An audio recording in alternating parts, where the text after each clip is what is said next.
Je vais tout simplement faire venir mon frère qui bosse dans une société qui s'appelle Vivoca, qui a un peu plus du coup de 6 ans et qui pour le coup aujourd'hui lance entre guillemets sa crypto-monnaie. Alors c'est pas aujourd'hui, mais il va y avoir un accès anticipé à la solution de Vivoca pour les menteurs. En gros, avant même que la crypto-monnaie soit lancée, les gens vont pouvoir essayer la version bêta de l'application et évidemment quand l'application sera officiellement live, les gens qui ont participé auront des crypto-monnaies en fonction de l'activité qu'ils ont générée. Mais en attendant, il n'y a pas des places illimitées pour être bêta-testeur, donc on va naturellement prioriser les gens de la communauté.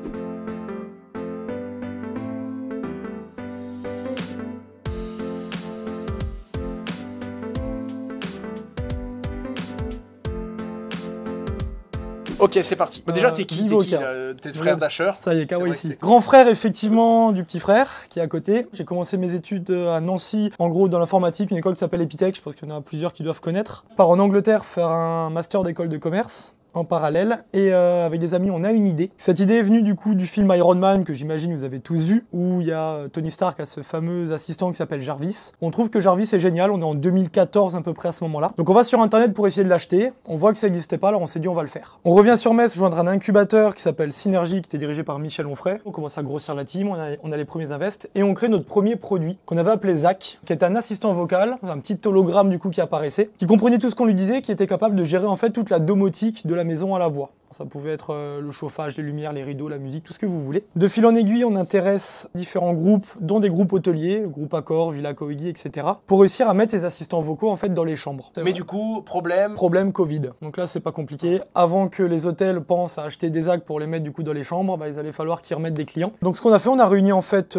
toute l'équipe qu'on avait. On était à l'époque une vingtaine de personnes dans un grand open space. Et on leur a dit voilà, on est aujourd'hui assis sur une technologie du coup qui est en avance et on ne croyait pas que juste à cause du Covid, il fallait tout mettre en pause. Donc en fait, on a commencé à regarder tous les marchés où la reconnaissance vocale avait du sens. Et en fait, on s'est rendu compte qu'il y avait un marché qui était énorme et qu'on n'avait pas imaginé. Par contre, on pouvait pas tout adresser parce que pour adresser un marché, il fallait vraiment connaître certes la reconnaissance vocale, mais également les besoins spécifiques des clients. Donc là, on s'est dit plutôt qu'aller livrer des assistants vocaux sur mesure à nos clients, hardware et software, on va se contenter par faire un produit qui va permettre à nos clients directement de pouvoir faire un assistant vocal. Donc on sort ça se passe plutôt bien. On distribue du coup dans le monde entier à des grands groupes principalement. Et pour faire ça, en fait, bien évidemment, on peut pas tout faire de A à Z parce qu'il fallait que l'assistant il te comprenne, mais également qu'il te réponde. Il y avait des systèmes de biométrie vocale, il y avait du NLU. Il y avait beaucoup trop de technologies dans beaucoup trop de langues pour qu'on puisse faire tout seul. Du coup, pour ça, on s'associe tout simplement avec les meilleurs. Alors que ce soit des centres de recherche en France, en Allemagne, comme l'INRIA ou Fraunhofer, mais également des sociétés. Et en parallèle de ça, bien évidemment, on a également notre propre R&D. Et c'est là que ça devient intéressant et c'est là qu'on va pouvoir embrayer sur Tada. Pour que vous puissiez comprendre bien et appréhender le problème, il faut savoir qu'un assistant vocal, c'est une sorte d'intelligence artificielle. Et pour la faire, en fait, il vous faut deux choses. Il vous faut la technique, vous avez entendu parler de deep learning, de machine learning, enfin bref, la tech avec une équipe du coup derrière qui va coder ça. Mais ces intelligences artificielles, elles se nourrissent de data. Ils utilisent énormément de données pour entraîner l'intelligence artificielle, pour la tester, pour l'améliorer, etc., etc.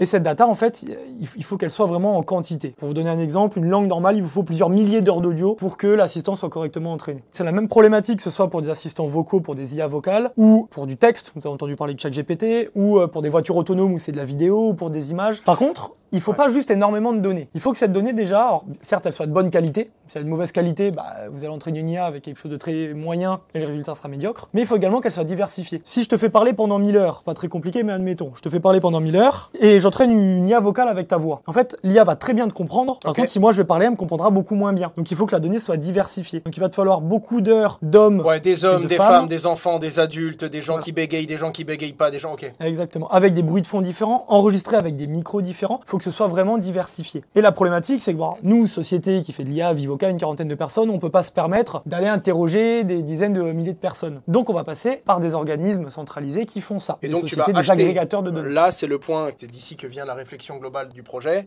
C'est le fait qu'il fallait de très très grosses quantités de données, de la donnée très précise et très diversifiée. Et soit bah, tu t'appelles Amazon ou Google et t'as mis des micros chez tout le monde avec Google Home et donc t'arrives à avoir de la donnée, soit tu la produis toi-même et ça te coûte très cher parce qu'il faut payer payer des êtres humains et trouver plein de gens et tout, soit tu vas l'acheter. Exactement. Et même Google continue à acheter de la data et ça coûte effectivement une fortune. Et la problématique, c'est que y a quelques sociétés qui vendent ça et en fait, c'est une catastrophe. Et pas que de l'avoir. C'est une catastrophe parce que déjà, ça va vous mettre énormément de temps avant de l'avoir. Ça va coûter une fortune. On a reçu des devis pour des langues qu'on voulait faire, comme le vietnamien ou le roumain, entre 100 et 200 000 euros pour une langue. Et bien évidemment, ces sociétés qui vont récupérer de la data pour vous la vendre, elles vont dire, vous inquiétez pas, la qualité est excellente. Mais du coup, quand on écoute, la qualité est médiocre. Donc on a relevé à peu près tout ça, on a commencé à se renseigner, puis on a vu qu'il y avait des scandales également qui existaient. On a vu des scandales parce que les personnes qui allaient fournir cette data par rapport à ces sociétés, très souvent ils se faisaient du multicompte, ils sont pas KYC, donc il y avait des personnes en Inde qui allaient dire bien sûr je suis natif roumain et qui allaient essayer de parler en roumain. Catastrophique. On a eu l'idée d'une plateforme pour résoudre ce problème, qui peut résoudre d'ailleurs tous les problèmes de l'intelligence artificielle, enfin en tout cas de la data, pas uniquement ceux de la voix. Et ce concept bien évidemment est basé sur la blockchain. Le concept c'est qu'imaginez une plateforme dans laquelle je me mets du côté de la société. Je suis une entreprise qui fait de la data, ça peut être Google, ça peut être Vivoca, on s'en fiche, qui va émettre un besoin. Par exemple, j'ai besoin de 1000 heures d'audio de personnes, d'hommes et de femmes qui vont parler en anglais. Et vous mettez votre budget. Donc à l'inverse de ce qui existe aujourd'hui où il y a des sociétés qui font grimper les prix, là c'est l'entreprise qui dit ce qu'elle peut faire. Voilà. Moi j'ai par exemple 20 000 euros pour avoir ces 1000 heures d'audio. Et vous envoyez ça sur la plateforme. Et du coup ça peut être de l'audio, ça peut être un fichier, ça peut être des images. Ce besoin part sur la plateforme. Par l'intermédiaire de différents systèmes techniques, smart contracts, etc. On va ventiler en fait ce besoin en différentes tasks qui vont être envoyées à des producteurs. Donc c'est à une communauté. Vous en tant qu'utilisateur, quand vous vous êtes enregistré, vous allez dire ce que vous êtes capable de faire ou pas, les langues que vous parlez, votre âge. Si vous correspondez avec le besoin, vous allez avoir du coup une tâche à faire. Dans cet exemple, ça va être tout simplement lire une phrase. Vous lisez votre phrase et vous la renvoyez du coup sur la plateforme. Là, la problématique, c'est que bien évidemment, il y a toujours des petits malins dans les communautés. Imaginez, vous n'êtes pas anglais natif et il fallait pas avoir d'accent. Imaginez, vous avez vu écrit quelque chose et vous avez lu quelque chose d'autre. Vous pouvez envoyer de la data mauvaise. Donc là, ce qu'on a imaginé, c'est une solution où certes la communauté produit la data, mais également la communauté va la vérifier. Donc votre audio va être envoyé à une tierce personne et le checker va le recevoir. Donc là, alors, n'importe qui également peut être checker, sous réserve que vous devez avoir du coup les qualités requises pour,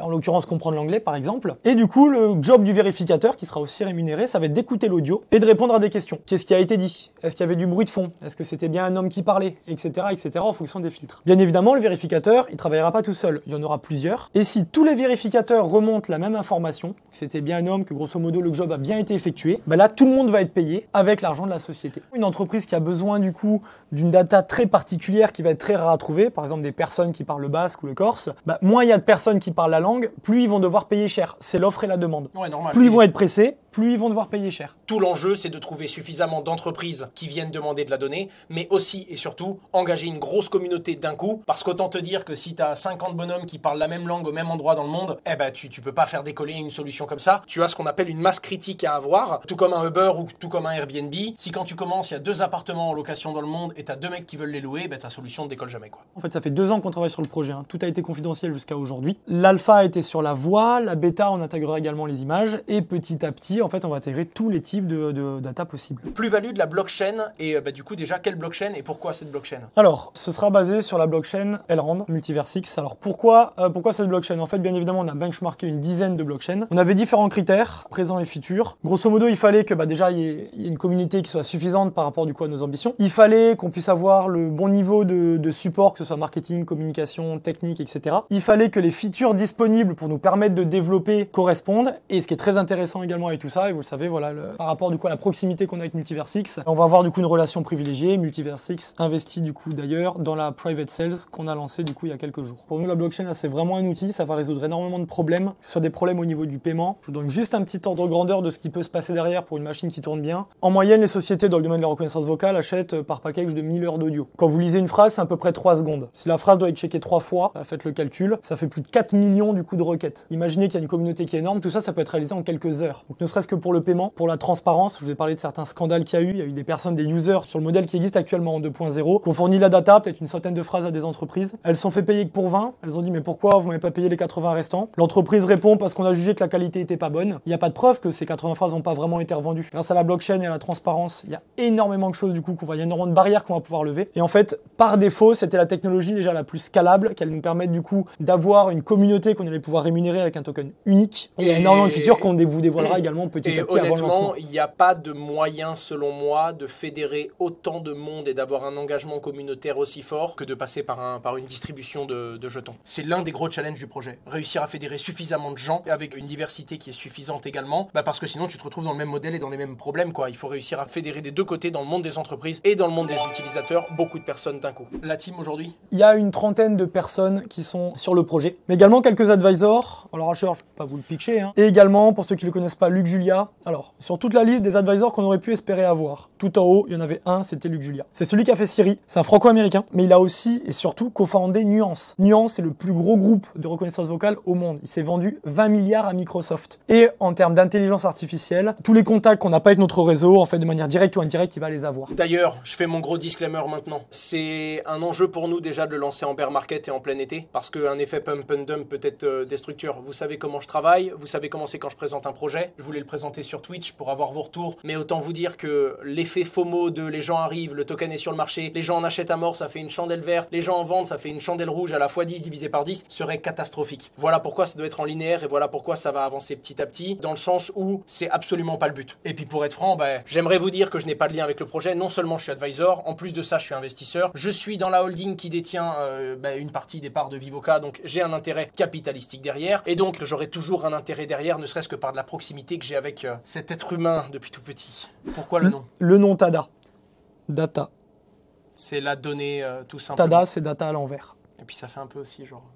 Tada. Tu veux passer sur la démo? On peut passer sur la démo, tout à fait.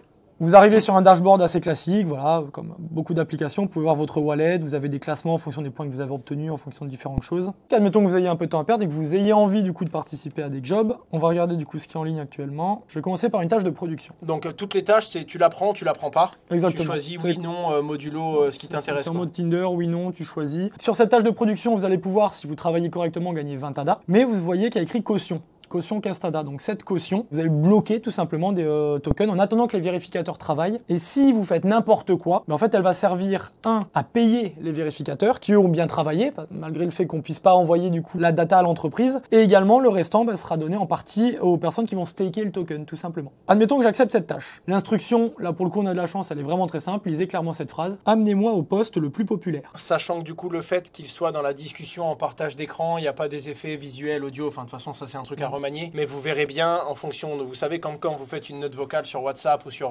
Messenger, vous avez en fait le diagramme, c'est ça qu'on dit, de la note vocale et vous pouvez voir si elle est correcte ou pas et même la réécouter, etc. Vous pouvez la réécouter pour valider ou pas. Notre but c'est pas de faire des pièges, notre but c'est qu'à la fin, à l'issue, la donnée qu'on envoie à l'entreprise soit la plus claire possible. Si vous êtes content, vous avez la possibilité d'envoyer. Un petit reminder quand même, attention, est-ce que vous avez bien 15 TADA, on va les bloquer et vous confirmez. C'est simple, ça se fait en 10 secondes et vous pouvez enchaîner les tâches comme ça, en fait tant qu'il y en a. Bon, là je vais pas en faire plus qu'une, vous retournez aux tâches, vous avez la possibilité de voir les tâches de production et de vérification que vous avez fait en live, lesquelles ont été acceptées, refusées, lesquelles sont en pending. Et je vous montrer également du coup ce qui se passe dans une tâche de vérification. Prenons celle-là, elle est pas très bien payée mais c'est pas grave. Donc là je peux gagner 5 mais je dois déposer 2. Donc là du coup c'est un peu différent. Un truc qui est cool avec la vérification, c'est que tu peux, sans avoir toi-même la langue, sans avoir le bon accent, en fait quelqu'un qui n'a pas de tâche qui lui est attribuée, peut quand même participer au système, quoi. Et par exemple, je suis dans un environnement qui est un petit peu bruyant, je peux pas faire de production, mais ça m'empêche pas d'écouter et de répondre à des questions. Donc, on écoute du coup la phrase et on répond à des questions. Donc là, ce qu'il a dit, je crois que c'est Valentin qui parlait. Allume la radio, écoute énergie. Est-ce qu'il y avait du bruit de fond? Et genre de la personne, c'était un homme. Bien évidemment, là, c'est pour une démo. En réalité, vu le nombre de personnes qu'il y aura, en fait, on fera attention que vous ne pourrez pas tomber sur déjà votre propre voix. Vous pouvez pas vous vérifier vous-même. Qu'est-ce qui se passe si un vérifieur, il vérifie mal? Il y a d'autres vérifieurs. Si le vérifieur vérifie mal, du coup, il peut aussi perdre sa caution. Et ce système de caution est très intéressant parce que déjà ça évitera du coup les petits malins de faire des bots. Et en fait tout simplement à la base on peut gagner du coup des TADA en fournissant une data qui a vraiment été achetée par une entreprise. Donc en fait le système est sustainable. Ça implique effectivement qu'on travaille correctement. Je confirme. Et là voilà, donc là on va attendre le système en fonction du besoin de l'entreprise, va attendre un deuxième ou un troisième vérificateur. Il y a un consensus qui va être décidé et à partir de là, autant demain j'ai été payé ou autant dans une heure j'ai été payé si à côté ils sont en train de travailler.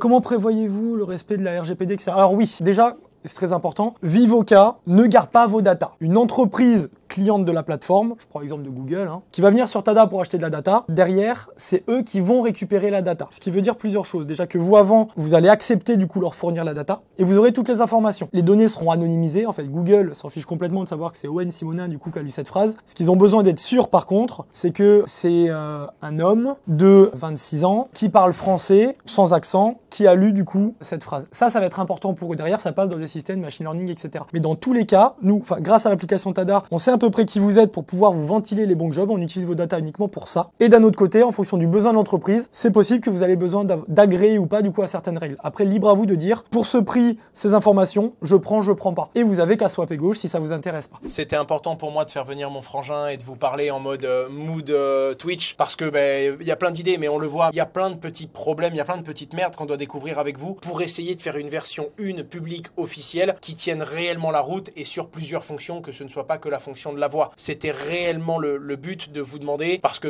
vous le savez bien, je me tourne vers vous parce que je sais que vous allez faire preuve de plus de bienveillance et du coup de nous donner des vraies réponses qui vont nous permettre de réellement améliorer tout ça. Chaque projet entrepreneurial est un risque. Là, en l'occurrence, il y a eu beaucoup de travail, beaucoup de pognon et donc le risque est particulièrement gros pour nous aussi, ne serait-ce que pour l'image que ça va donner. Enfin, vous savez très bien l'image que je représente dans les crypto-monnaies et donc vous imaginez à quel point ça fait peur à chaque fois qu'on entreprend dans ce domaine-là et donc on se tourne vers vous tout simplement pour avoir des petits feedbacks et en attendant, et c'est l'engagement que tu m'as donné et on y tiendra parce que c'est quelque chose que je partagerai moi, il y aura une récompense qui sera faite selon certains critères, que ce soit des feedbacks qui ont été donnés, de participation à l'appli, tous ceux qui participent réellement même à la communauté Discord. L'objectif c'est qu'il y ait une distribution quand il y aura les vrais projets, on n'a pas les détails, mais ce sera donné à ceux qui ont passé un petit moment et qui nous ont confié la plus belle valeur que vous avez, votre temps. Ça c'était beau, hein. Ouais, c'était beau, tu l'as préparé. Merci en tout cas à tous, n'hésitez pas du coup effectivement à nous aider et puis du coup à très bientôt.